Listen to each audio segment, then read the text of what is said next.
ಎಲ್ಲರಿಗೂ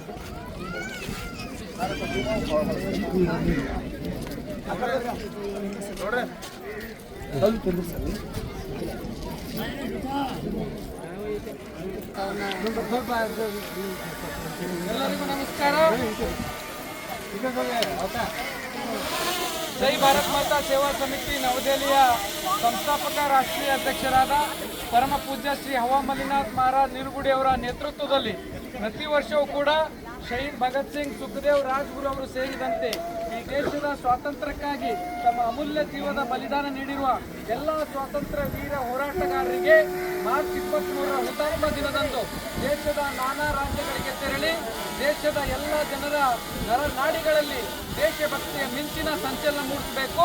ಆ ಒಂದು ಅಮೂಲ್ಯ ಜೀವದ ಬಲಿದಾನ ನೀಡಿರುವ ಎಲ್ಲ ಸ್ವಾತಂತ್ರ್ಯ ವೀರ ಹೋರಾಟಗಾರರಿಗೆ ಈ ದೇಶದ ಜನತೆಯಿಂದ ನಮನ ಸಲ್ಲಿಸಬೇಕೆಂಬ ನಿಟ್ಟಿನಲ್ಲಿ ಪ್ರತಿ ವರ್ಷ ಅಮರ ಬಲಿದಾನ ದಿವಸ ಕಾರ್ಯಕ್ರಮ ಪೂಜ್ಯರು ಮಾಡ್ತಾ ಇದ್ದಾರೆ.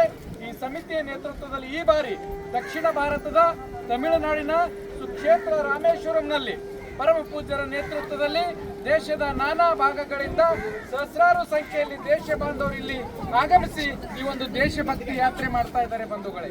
ವಿಶೇಷವಾಗಿ ಆ ಕಾಲದಲ್ಲಿ ಶ್ರೀರಾಮ ಸಾವಿರಾರು ಸಂಖ್ಯೆಯಲ್ಲಿ ಒಂದು ವಾನರ ಬಳಗದೊಂದಿಗೆ, ವಾನರ ಸೈನ್ಯದೊಂದಿಗೆ ಇಲ್ಲಿ ಬಂದು ಒಂದು ದುಷ್ಟ ಶಕ್ತಿಯ ಸಂಹಾರಕ್ಕಾಗಿ ಇಲ್ಲಿಂದ ಒಂದು ಪ್ರಯಾಣ ಬೆಳೆಸಿ ಒಂದು ದುಷ್ಟ ಶಕ್ತಿ ಸಂಹಾರ ಮಾಡಿದ್ದು ನಮ್ಮೆಲ್ಲರ ಪುರಾಣದಿಂದ ತಿಳಿದು ಬಂದಿದೆ. ಆದರೆ ಪ್ರಸ್ತುತವಾಗಿ ಭಾರತ ದೇಶದಲ್ಲಿ ಸಮಸ್ತ ದೇಶ ಬಾಂಧವರಲ್ಲಿ ಏಕತೆ, ಐಕ್ಯತೆ, ಅಖಂಡತೆ ಮೂಡಿಸುವ ನಿಟ್ಟಿನಲ್ಲಿ ಮತ್ತು ದೇಶಕ್ಕಾಗಿ ದುಡಿದಿರುವ, ದೇಶಕ್ಕಾಗಿ ಶ್ರಮಿಸಿರುವ, ದೇಶಕ್ಕಾಗಿ ಬಲಿದಾನ ನೀಡಿರುವ ಹುತಾತ್ಮರಿಗೆ ಇಂದಿಗೂ ಕೂಡ ದೇಶ ಗೌರವದೊಂದಿಗೆ ಕಾಣ್ತಾ ಇದೆ. ಸದಾ ನಿಮ್ಮೆಲ್ಲರ ಒಂದು ತ್ಯಾಗ ಬಲಿದಾನದಿಂದ ನಮ್ಮ ದೇಶ, ನಾವು ಇವತ್ತು ಈ ತರ ಸುಖದಾಗಿದ್ದೇವೆ ಎಂಬ ಒಂದು ಸಂದೇಶ ಪೂಜ್ಯರ ನೇತೃತ್ವದಲ್ಲಿ ನೀಡಲಾಗ್ತಾ ಇದೆ. ಈಗ ಬೆಳಿಗ್ಗೆನೆ APJ ಅಬ್ದುಲ್ ಕಲಾಂ ಅವರ ರಾಷ್ಟ್ರೀಯ ಸ್ಮಾರಕಕ್ಕೆ ಪರಮ ಪೂಜ್ಯರು ಭೇಟಿ ನೀಡಿ ಅಲ್ಲಿರುವ ಸ್ಮಾರಕದಲ್ಲಿರುವ ಸಮಾಧಿಗೆ ಒಂದು ಗೌರವ ನಮನ ಸಲ್ಲಿಸಿ ಸ್ಮಾರಕದಲ್ಲಿರುವ ಎಲ್ಲ ಒಂದು ವಸ್ತು ಸಂಗ್ರಹಾಲಯಕ್ಕೆ ಭೇಟಿ ಕೊಟ್ಟು ವೀಕ್ಷಿಸಿ ಒಂದು ಈ ಕಾರ್ಯಕ್ರಮಕ್ಕೆ ಚಾಲನೆ ನೀಡಲಾಯಿತು.